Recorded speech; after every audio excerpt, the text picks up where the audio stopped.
think there's one thing we can all agree on, and that is that Manchester United should absolutely prioritise Elliot Anderson in the summer, and he should be our number one transfer target. He's exactly what we need.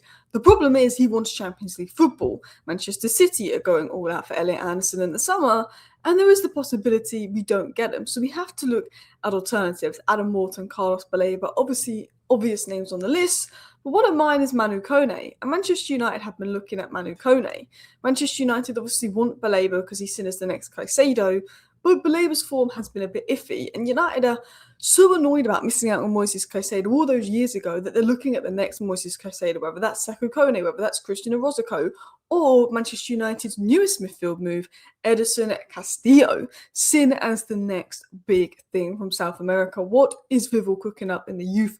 What is the latest on Manu Kone? Why is Delo actually playing over Dorgo at left wing back? Some interesting truths have been revealed there.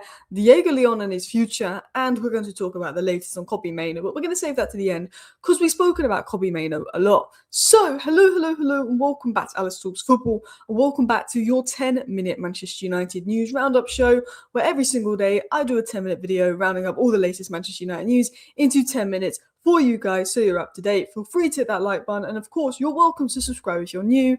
Let's get into it. So there's a few reports about this. So this is the first report. New. Manchester United are in talks with Liga de Quito to sign Edison Castillo, along with several other clubs, including Atletico Madrid, Bayern Munich, and Anderlecht. Manchester United see Castillo as a mix between Kante and Pogba.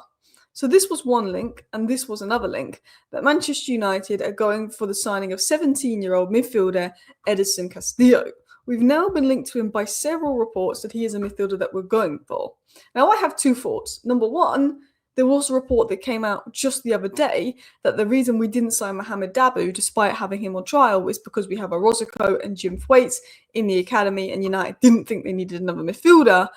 But the number of people are suggesting that actually United think there's better 17-year-old midfielders out there, and Edison Castillo is one of them. And if United are going to sign another midfielder, United want it to be the best young midfielder that they can find, which is what Edison Castillo is believed to be.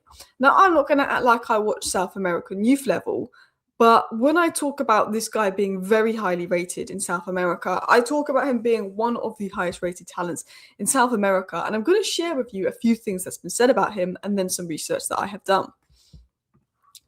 So this is a tweet from October 9th. Everyone watching England game. Meanwhile, I've been scouting this absolute gem, Edison Castillo. 16-year-old midfielder from LDU. Gives me serious Caicedo vibes, strong jeweler and ball carrier. So that's what came up when I Googled him. Rising Gem said, loving this South American pipeline Manchester United are trying to build. Another DM on the radar, and it's time, and this time it's Edison Castillo, LDU's biggest academy gem. Feels like the club are going all in to find the next Moises Caicedo after missing out on him. And it really feels like that.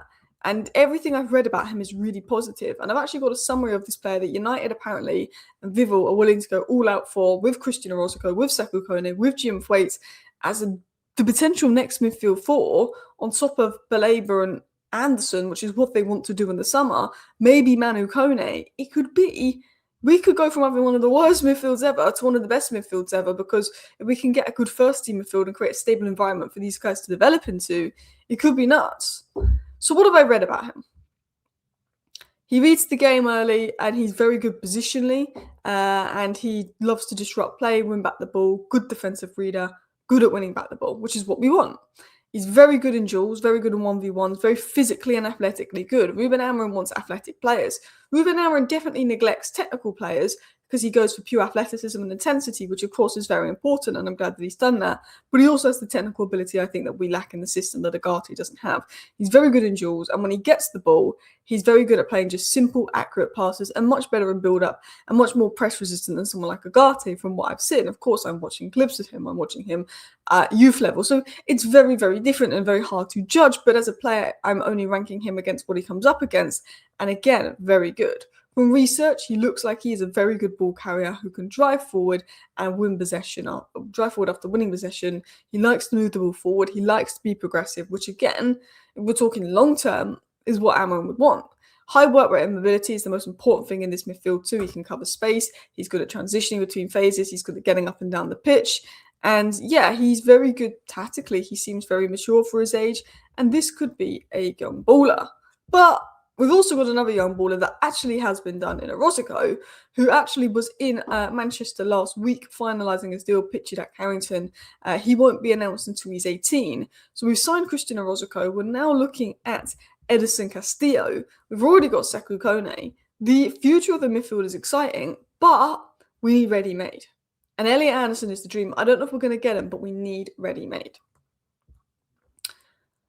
Enter Manu Kone. Now, I want Prem proven, I want ready-made, but I do think if we're going to look outside the Prem, I like Angelo Stiller from a technical perspective. I think if we had a physical player to go next to him, I think Angelo Stiller would be great. But we know Ruben Amorim wants physicality. Ruben Amorim would have Pedri on the bench. Ruben Amorim would have probably Vitinha and João Neves on his bench, because Ruben Amorim wants physical midfielders, not technical midfielders. And Manu Kone has technical traits, but I think he's got the physical capabilities that Ruben Amorim would want. And it has been said that United are planning for 2026 a major midfield focus. And we know that. We know that the transfer window of 2026 is going to be very midfield heavy. Manu Kone is considered a serious outside possibility for next summer. After impressing in Serie A, it's unlikely to happen in January, was said. And Kone is especially appealing as he plays in a system very similar to Amorim's, easing tactical adaptation. There's a feeling that Amorim is a fan of this player, despite Manchester United sort of push to go for Premier League proven players they know can do it in the intense Premier League. They do really like Manu Kone because of his physical capabilities. Now, I think it will be difficult to get Manu Kone. I think he is Roma's best and most important player, and I don't know how Roma will do when it comes to selling him. But I do think he's a very good midfielder. I think him and Adam Wharton would be great if we can't get Anderson and Baleba.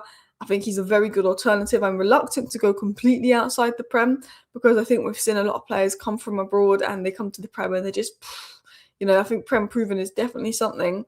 But I think I'm happy to go outside the Prem if I know that they've got the good physical attributes to succeed in the Prem. And he is one of those players. It's a bit like when Newcastle went for Tonali. You knew he could cover ground. We need someone that can cover ground. And I feel like Manu Kone can do that. Now, talking of a player that is good technically, that is good at covering ground, has very good technical and physical traits, but to be honest, isn't great at wing-back, isn't great at crossing, and that is Diogo Dalot. Now, not to be critical of Dalot, because his last 3 games have been very good. He was criticised, rightly criticised, because he'd been appalling for 2 months, and now he's had 3 very good games. And he's been playing over Dorgu, and I was kind of confused at that, because I think Dorgu being a natural left footer, it helps the flow. But we know that Dalot probably has better physical and technical traits than Dorgu, but Dorgu probably is a better long-term profile. But it has been said, according to Samuel Luckhurst, that Carrington sources feel United's balance of defence plus attack is stablest with Dalot and Ahmed on the flanks. A well-placed source said Dalot allows Ahmed to operate with great freedom. It's sort of been suggested that they like Dalot left wing-back because they feel that Dalot allows Ahmed to get further forward. Now, I guess Dorgu gets further forward than Dalot, but if you look at the last few games, Dalot has got much further forward, so I don't really see that. I actually have really enjoyed that Dalot has got much further forward the last few games. Versus Wolves, Dalot was practically a left winger, and that's what I want to see. Now, is Dalot a left winger? No. Do I want an actual proper left wing back / left winger to be in that left wing role and not Dalot? Yes, because they would do better in those areas, despite Dalot doing well the last few games. But if you look at Ruben Amorim, you look at our best performances under Ruben Amorim, it's basically when both wing backs are basically wingers. When both wing backs stay back, we're crap, we're boring, we're awful to watch. But when both wing backs act like wingers, we're good. And of course, this is Wolves. We're not going to play Wolves every week. They're absolutely shocking. So it's hard to get carried away. But it's interesting that from Luckhurst. I want to talk about Diego Leon.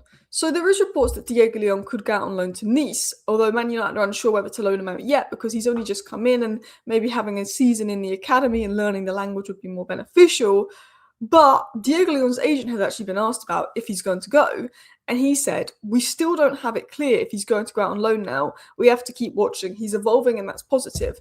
I know Leon wants to get first team minutes, and I know Leon wants to go out on loan, but I don't think we need to rush Diego Leon out on loan just yet. I think I would send him out on loan next season. I think Harry Amas will come back from his loan in the summer and potentially be a first team player or first team competitor because he's done very well at left back at Sheffield Wednesday, and then Diego Leon could go out on loan. Last but not least, Alex Crook was asked if Maino could leave in January, and he said, I think it's wide open. Maino feels that Amorim does not have faith in him, and Amorim is not going to change his mind on Maino anytime soon. It doesn't look like Maino's going to get minutes. So basically, what he's saying is, Maino wants to go. But it's up to Man United. But United aren't going to let him go to a Premier League rival. If he's going to go on loan, it's probably going to be in Europe. And it's probably going to be Napoli, if we're to believe all the stories written about him. Anyway, thank you for watching today's 10-minute roundup. See you next time. Bye.